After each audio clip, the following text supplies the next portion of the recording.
The first message I got out of that was, I saw this guy. He was, he had two batons, and he was spinning discs on top of the baton. So it's, it's one of those magic tricks. And then he's heading into this field of grain, and the stalks of grain, first they were like, knee high, and then they're like getting higher and higher, and then he's like heading towards that. And he's so preoccupied with the spinning disc that he doesn't realize that he's headed deep, like waist deep, and then chest deep into, the field of wheat. And it just feels to me like you kind of need to watch where you're growing. Some things might be neglected in your life. Like, honestly, it could be like physical things. Like, the garden is overgrown. I need to, get the tools to try to keep them at bay, to cut them down, or, to like maintain your own personal household. Or I also felt like it could be just, taking care of the practical responsibilities in your life, rather than daydreaming, rather than thinking about all these things. Like the discs that are spinning, they don't really matter. It matters where you're going and where you're headed and which direction you're headed, and whether or not that is the right move for you. Okay. So those are the messages coming through from the last reading. And in terms of this reading, when I was shuffling the cards, the image that I saw was, I saw a bridge, and there's one person standing on one side and another person standing on the other side. The man is standing on the right side, my right, and he's extending his hand out to the woman on the other side. And the woman on the other side, she sees it, and then she's looking over the bridge at the water. She's looking at the koi fish that are around. And then she's like, looking at the sky, looking at the clouds. And then she seems like she's either being very frivolous. It seems like he's telling her, let's go, or he's extending his hand. So that's usually a gesture, an offer for something. And he sees her kind of just caught up in her own world. And so he pulls back his hand, and then he walks away. So that was the message that I saw this time. And what I'm feeling is we definitely have a couple here. I have here the Queen of Wands and the King of Wands, both in the upright position. And there's communication and contact between the two people. So the way that I'm reading this is, I almost feel like I see two people that have very different goals in life, that have very, very different visions of what they want their life to look like. One person might be, very family oriented. The other person wants to explore a little bit more.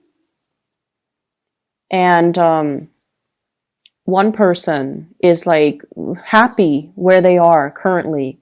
They're established in their career. They have friends and family in their current location. And the other person is not happy where they're at. And they want, they want more. They want to branch out. They want to explore. And they're ready to move.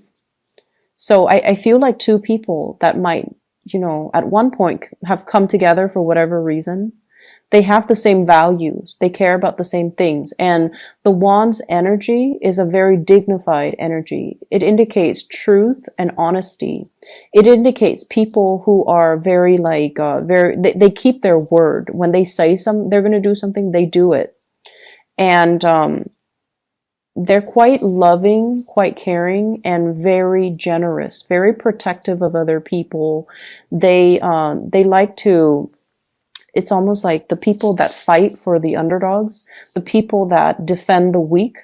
So the Wand's energy, it's a very dignified energy. And I definitely feel like you and the other person You have the same values, you have the same goals, and you both have, a strong sense of morality and dignity.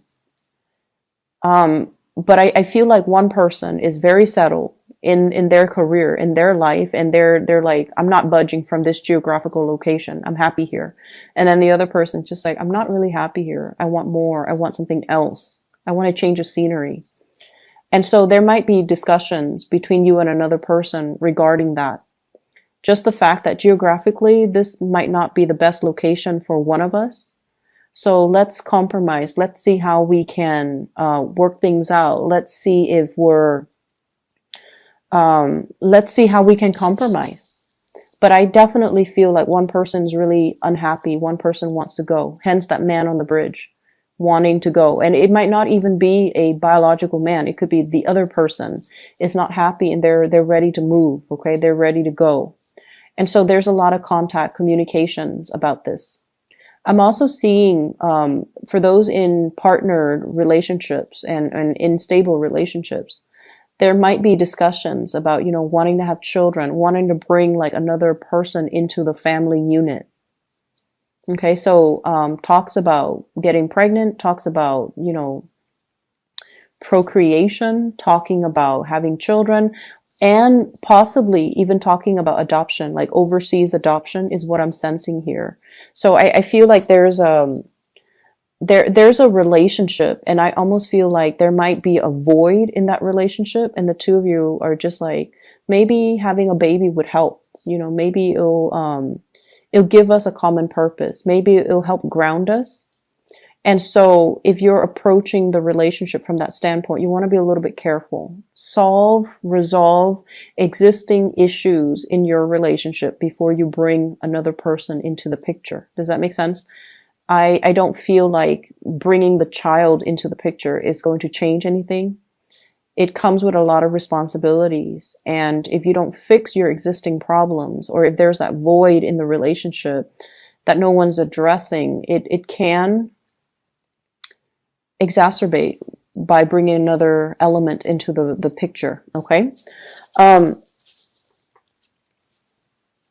I feel like whoever that wants to change or that wants to leave doesn't feel like they are appreciated in their work environment. They also don't feel like they're making enough based on their skills, their level of expertise, their life experience, or their work experience. They feel like they're settling for a job that is less than, and they don't feel like they're being, fully utilized. So it's almost like somebody who has, grand vision.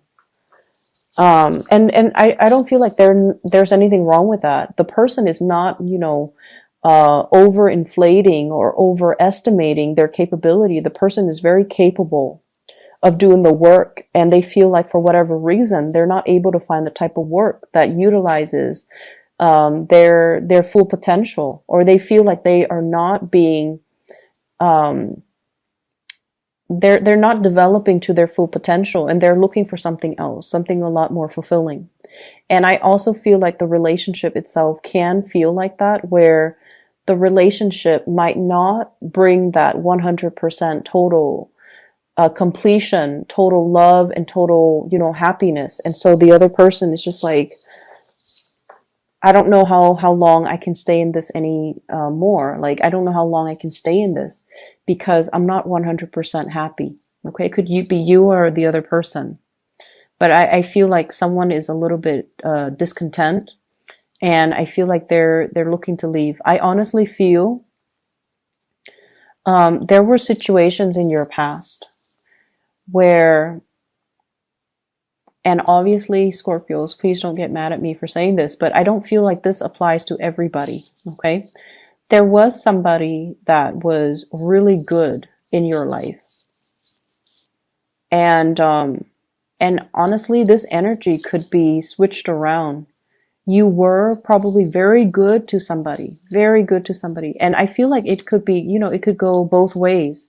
There was somebody that was really good in your life, and you didn't see the situation clearly at the time. And now that the person is gone, it's really hard to fix the mistakes, right? And then likewise, you were very good to somebody in the past, and you were really good to this person. They didn't see the situation and they didn't appreciate you when they had the chance. And I feel like, there's definitely the sense of karma coming back full circle, because you might see them now in a very, very bad state. That's what it feels like. And I feel like it takes a lot for you to cut somebody out of your life. Okay. Because you, as a fixed sign, you always care about the people that you invest your time in. If you've invested 5 years in a relationship, you still care about the person. You might not love them anymore, might not, want to contact them every day, but you still occasionally wonder, like, I wonder what they're up to. I wonder how they're doing.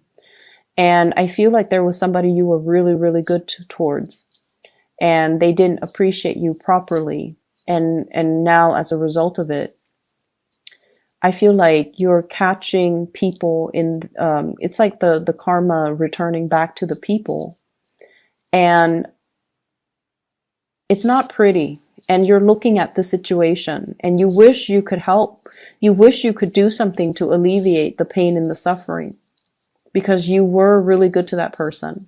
And you also understand, that is their karmic justice, because they didn't appreciate you when you were around. And then on the flip side, there was somebody that was really good to you and you didn't appreciate them. And I don't feel like they're catching you dealing with your karma. I just feel like there's no response. There's no communication. There's just total blockage. And it's like, knocking at a brick wall. Like, is there anybody on the other side? And you get no response. So you don't even know, like, where are they? What are they up to? What are they doing? Do they think about me? Are they okay? Are they still alive? And it's that lack of answers, lack of certainty that keeps you constantly knocking at that brick wall. That's what it feels like to me. And I feel like there's an element of many of you wanting to fix your financial situation. And there are things here in this spread that indicates to me equating your self-worth with the amount of money that you make. Okay, that sense of materialism. And if you have recently, broken up with somebody, and it doesn't even matter who broke up with whom, but I feel like you're very, very much focused on your career, or you should be, at least. I feel like you're very focused on that. And you're also very focused on the fact that maybe if I made more money, maybe they'll come back. Maybe if I were wealthier, maybe if I had a nicer car, maybe if I had a nicer home, and maybe if I could give them, everything they wanted. And the bottom line is, when I saw that image at the beginning, he's extending his hand out to this other woman, and she's looking at the koi fish, she's looking at the clouds. And I feel like you were dealing with someone who was very self-absorbed. Very self-absorbed. They see you, they see the effort that you put into a situation, but they didn't appreciate it. Okay? So I don't know if this is still going on, but they're very, very, very self-absorbed. Okay?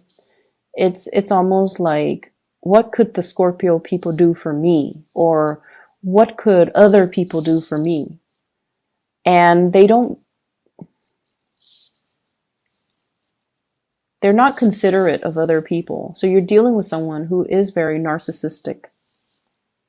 They do a lot of attention seeking. And I feel like this might be the week where you start to see the behavior, where you start to see that they're just, really caught up in themselves. And things like that, in the material things too. The koi fish usually represents prosperity, okay? Like financial prosperity. So somebody is very much caught up in that material world, and possibly, I just keep seeing the woman on the other side of the bridge, just looking at her reflection, fixing her hair and things like that. So I feel like you're dealing with someone who's quite narcissistic, and you want to be a little bit careful. If you guys have a really keen sense of intuition, and you have, you're a very, very good judge of character. So you need to really trust your intuition, especially for those who are newly dating. And if you find somebody who is like that, stay away, okay?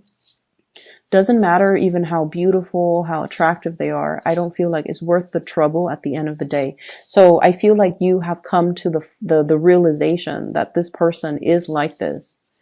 And so if you're choosing to turn your back and walk away, that's fine too. It will be a little bit difficult at the beginning, but you will sail away from it. Okay. So just, be done with that energy. With this spread, I do feel a third party type of interference here. What I have is the Three of Cups in the reverse, three parties. And I have the Seven of Swords in the reverse, doing something that you're not supposed to. Like sneaky behavior. And I do have a couple here. And what this denotes to me is there could be definitely third party interfering in the relationship, talking or dating, or, you know, somebody acting like they're in a relationship, but they're acting like they're single, and they're going around dating other people, talking to other people, flirting with other people. So there's that element that you want to be a little bit careful about. There's also, I'm seeing a lot of like outside influence, wanting to, it's almost like this sense of boredom with what we have currently. So we want to see what else is around the corner. But rather than being single, we want to test the water first before we finally sever ties. And so you want to be a little bit careful about this. I also feel like some people, some couples, if you have had like issues with infidelity and you're going to see like a couples counselor or a marriage counselor, there is going to be some big breakthrough. And I feel like the breakthrough is coming in a way where one person has arrived at the, has concluded that, you know what, I think we are done with this relationship. Whereas the other person wants to fix the relationship. So the truth that is coming through, it might not be exactly the way that you're hoping for, because a lot of people go to couples counseling or marriage counseling, and they're like, let the therapist fix it for us. Let the person fix it. But the therapist might recommend, maybe you guys should separate. Maybe the relationship is done and over with, and you guys need to see other people. And then, do that for about 6 months and see how you feel. And some of you might have some breakthrough in the therapy sessions, and you're deciding that, or at least one person decides, let's call it quits. So I feel like there's something very final coming into the picture. And I feel like it has been like this for the past 3 years. It might have been like this for the past 3 months. And there isn't anything to fix. It's almost like the end of a karmic cycle. I do see one person in a relationship succumbing to temptation, and the other person might still want to work at the relationship. But there's still a lot of like resentment. I do feel the resentment coming through. Where, a lot of the times when somebody cheats on us, it's not just the thought of them with another person that aggravates us, right? It's not just the thought. It's also the self-doubt, like, why wasn't I good enough? Why did they have to seek somebody else?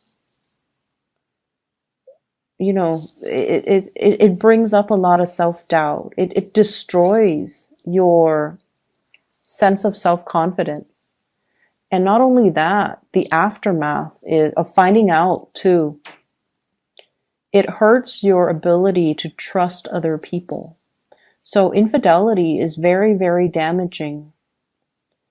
And so I feel like for those who are dealing with this, I feel like it really hurts your self-esteem. And it also, I see resentfulness, resentment. And I feel like some of you might have kind of suppressed it, but you haven't really gotten over it. And if you are doing any type of, marriage counseling, couples counseling, or even individual counseling, there are things that are going to be triggered. Okay. And it's bringing up to the surface so that you can address it. So you can like shed some light on it. So you can move away from it. And I do see as well a huge element here about doing a lot for your relationship partner. You guys doing a lot for your relationship partner. And the other person was just not aware. The other person was so caught up in their lives, their problems, their issues, their own, just narcissism. And the way that it came out is this card, okay, the star in the reverse.